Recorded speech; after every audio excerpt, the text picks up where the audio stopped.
I asked my friend to like help me to get to know her, but then she didn't like, want. don't want to know. Very Weird, very weird.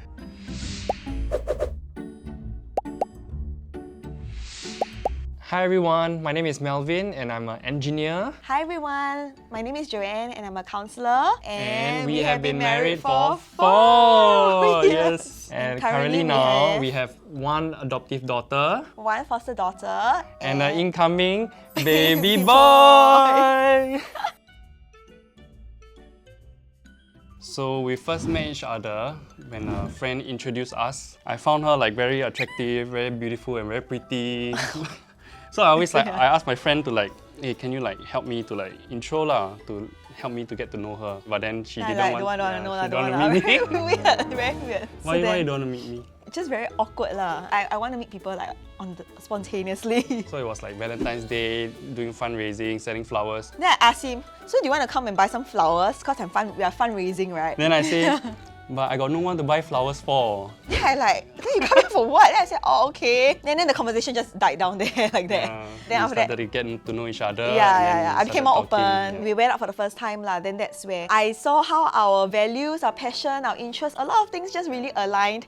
So it kind of naturally took that turn to be more romantic, like being official. I felt like I was very comfortable with Joanne, and then maybe like a dream come true lah. Like, for me, I always wanted to adopt and foster. I think about 10 years ago, when I was starting to be a bit more serious with my Christian faith and worldview. So when I heard it, I was like, huh? You also feel the same way? Because I guess I just never thought that I would be able to find another partner that also feels and thinks the same way.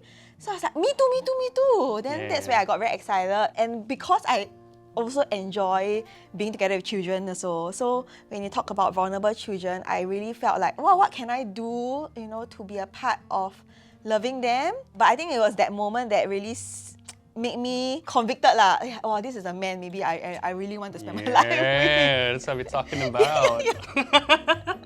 So we got married. Yeah, we then got married. In 2020, during the pandemic year. We always had fostering and adoption in mind already because it was already a topic we discussed back then in the Vivo deck. Yeah, so we always knew that was the ultimate plan, but we saw that first year of marriage, let's prioritize the marriage relationship, because we're still learning about each other and just many different things to adjust to. Yeah. We only started the application 1 year after.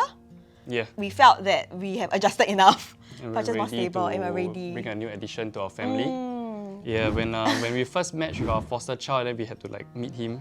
He was K2. Because of his family situation, he's forced to grow up, and which I feel should not have been, but it is what it is. But he's a very chatty boy. So very chatty, man. Very energetic. Then I realized like, wow, actually this boy quite suit our family. When I saw him there, it was like, wow, like this is real. Like, so I was very excited, but yet nervous at the same time. Yeah, nervous because at that point of time we didn't have biological children yet. So we are handed over a life of a precious child. Yeah. And you are responsible for his physical, emotional, social, psychological well-being, basically everything in his life lah. So how we mentally prepare is we know that children in the foster system, they are there and they have to be there because of either neglect or abuse. And then we also have to like say, okay, if he were to like have a breakdown or like what is what we do, if he does this is what we do. And then so we kind of like already talk through it together. Yeah. And in the interview also, while we are gonna be foster parents, they also talk through with us. Then after they share some tips with that. So that's how we like kind of prepare. And we had to read books. Yeah, basically being trauma informed. So our first foster placement was for 6 months. Yeah, with this boy, we really enjoyed our time together. Send him to school, do ordinary life together. Yeah, so at the end of the 6 months, because the goal of fostering is always reintegration back into the biological family, which as foster parents, we want to support. So when the day really come, it was a very emotional day. But prior to that, because we already know the end date, right? So we prepared some closure activities. So we did like a live journal book kind of closure activity. So we printed out the past 6 months worth of memories. Then we did like a scrapbook, like a timeline, yeah, to show like the different things that he has experienced with us. Yeah, so as we were going through it, right, then we also like play some very emotional background music in our living room. Yeah, so it was very moving because I remember as we place each photo and go through each memory to the 6 months, then he will add on more details and say, Auntie, Uncle, do you remember also what happens before this memory or what happens after this memory? And I think that really surprised me because I never thought that he would remember such small moments, and he can remember so vividly as well. Yeah. So which really just makes me feel that like you can never underestimate every small ordinary moment you spend with a child. Yeah, then he was tearing up also because like as we point out all this growth we see in him, then he also very teary, can tell like, oh, you know, like it's coming to an end. Yeah, so that was like a week before the actual day. Yeah, on the actual day it was very, very emotional because we can't really like see him ever again, right? After that day. It's not always the case, but it depends on the mom and the biological family. So in our case, we can't meet him anymore. I have to talk to him and then I say like, you know, like thank you for the 6 months of being with us. Even though it was a short time, know that you are loved and you are always a part of our family. So then we hug each other and he understood. I even created like Telegram stickers of him. So then, actually, it's gonna last for eternity in Telegram. Even now, as we also look after our current foster child, she came in when she was 4 months old, and now she's already one year plus. It's definitely very sad knowing that one day, after you have invested so much and you have really loved them as your own, that one day they will have to go back, you know, the eventual end goal. And definitely you will have an impact, you'll feel sad. I think that's also an indicator that really shows that you have loved them. I mean, the amount of sadness you go through, well, that means I have given it my all also. Yeah. You know, I never like treated them differently. And then that's a beautiful gift that you can give to them also, because that means that they feel that love. I mean, we hope that they feel that love and people can be there for them. But yes, eventually when the adoption application also went through, which was just later, quite similar feelings because even the preparation quite similar, like the books that we read, the behavioral challenges that they may present. So it's really as you prepare, you're preparing for both. When we saw our daughter has gone through very, very difficult background in her own country before Singapore. And then back then MSF was like trying to remind us that this is not a foster placement. There's no turning back, there's no return, that kind of thing. I said, okay, let us think about it. Because this yes is a big yes. I asked myself, like, am I ready to like see this child through to teenage years and then to adulthood? And what does it mean, the challenges she might face when she's a teenager because of the past experience? But I guess that was the time where I remembered why I wanted to be adoptive parents, to help children in need and children in this kind of difficult situations, to provide a safe family for them to thrive. And so we said, let's do it. Yeah, and then that's where we kickstart the admin process. We were overseas then when we said yes. So then when we flew back, the very first person we met was her. Yeah, because they wanted us to meet ASAP, but it was just so fast. Immediately put down luggage, immediately we brought her to the playground. Yeah, like just to spend some one-on-one time. I mean, the adoption agency was also there. Then they introduced us. I mean, of course they introduced us. And then she was like, then she like saw me, then she like came to me, then I carried her. Then she was so tired because initially she had difficulty sleeping. Then she just fell asleep on my shoulder. Then they all thought like, wow, everything's so good. So then they asked us to go out, right, to spend time together. Then she suddenly woke up. Then she looked at me. Then she looked at her. Then she was like, where are all the people that I know? Who are these two people? Then she started crying and like shouting. And then we like, okay, what do we do now? Like, got language barrier. Then we like, okay, like, then she don't understand us. So we had to like quickly video call the adoption agencies. After that, they say, okay, bring her go playground. Then once she go playground, then she calm down, get distracted. Ultimately, we decided that like actually we want to have adoptive first because it makes us feel that they are never our last choice. We want to make it clear that this is our first choice. Some of our loved ones would tell us that like actually it's better to have biological first because then you have some experience of taking care of a child and all. But yeah, at the same time, as we talk about it, right, your biological child or adoptive child or foster child, actually they are all still children that as parents, no one might really train you for.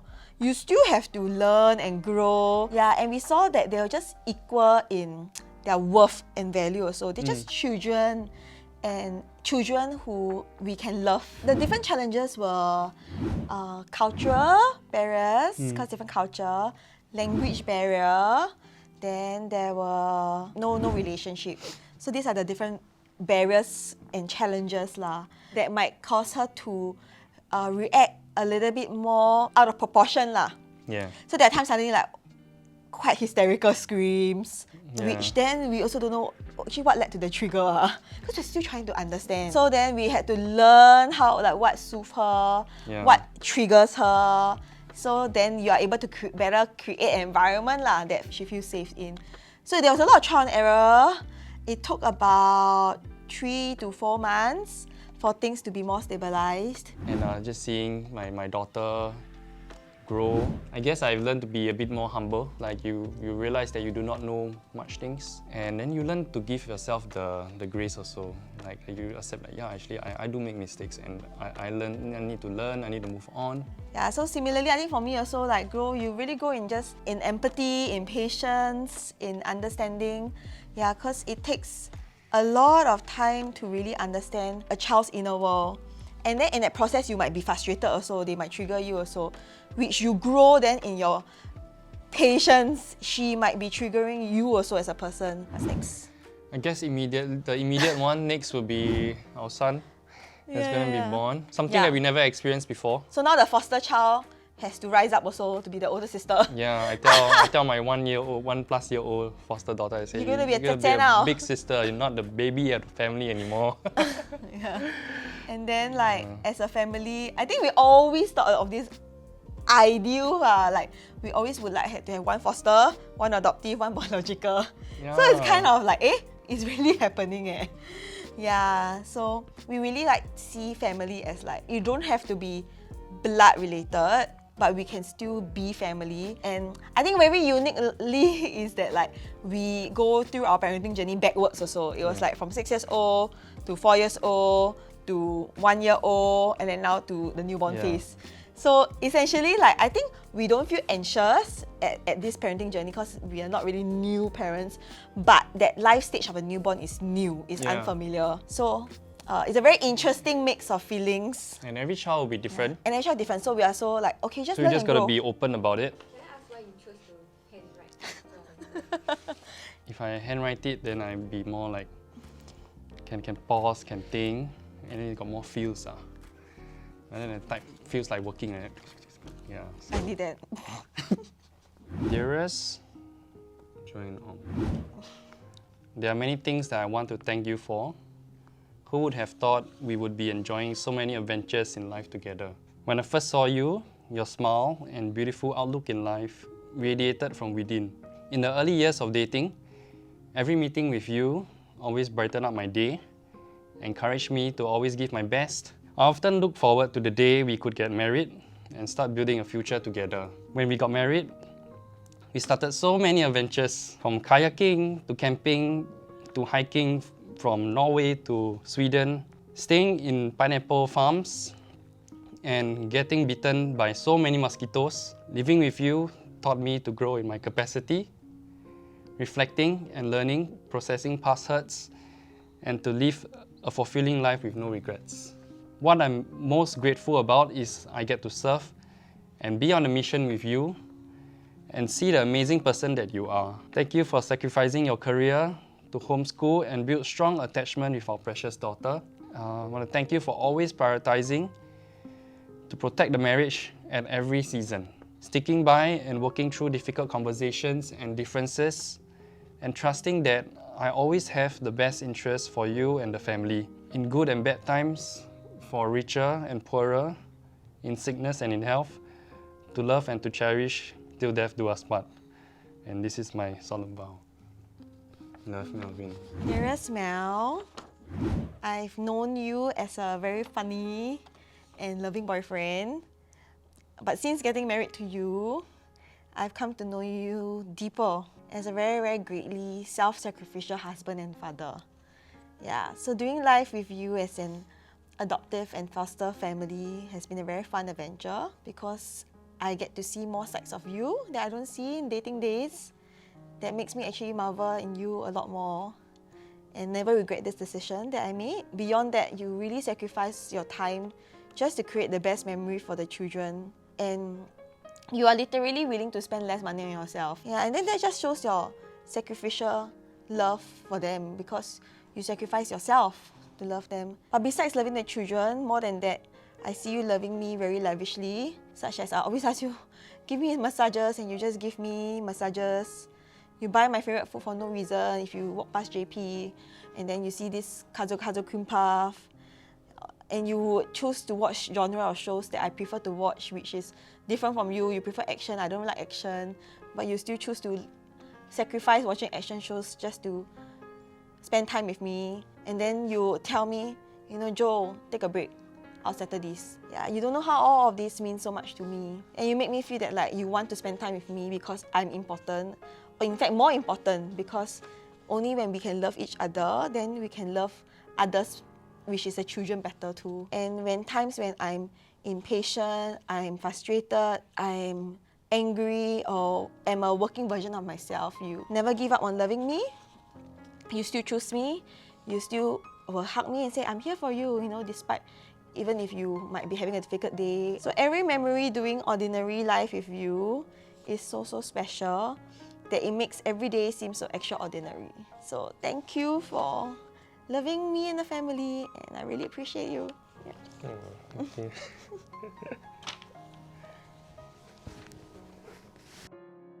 Thank you so much, guys, for watching this video. And don't forget to leave your comment down below for what else you want to see. And don't forget to like, share, and subscribe. Subscribe. Bye-bye. Bye.